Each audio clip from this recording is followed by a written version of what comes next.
بسم اللہ الرحمن الرحیم۔ کافر یہ دلیل پیش کرتے تھے کہ آدمی مر کر مٹی میں مل جاتا ہے، اس کی ہڈیاں گل سڑ جاتی ہیں، روز قیامت کو اللہ ان کو کیسے زندہ کرے گا؟ اس کے جواب میں اللہ تعالیٰ فرماتا ہے کہ وہ نہ صرف ہماری ہڈیاں دوبارہ جوڑ سکتا ہے بلکہ ہمارے انگلیوں کے پور تک ٹھیک بنانے میں قادر ہے۔ قرآن نے انگلیوں کے پور یعنی فنگر پرنٹ کی کیوں بات کی؟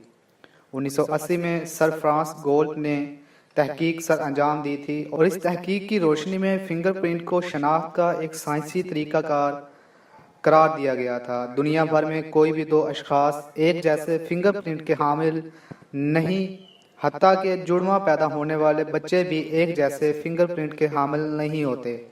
یہی وجہ ہے کہ دنیا بھر کی پولیس مجرموں کی شناخت کے لیے فنگر پرنٹ سے استفادہ حاصل کرتی ہے۔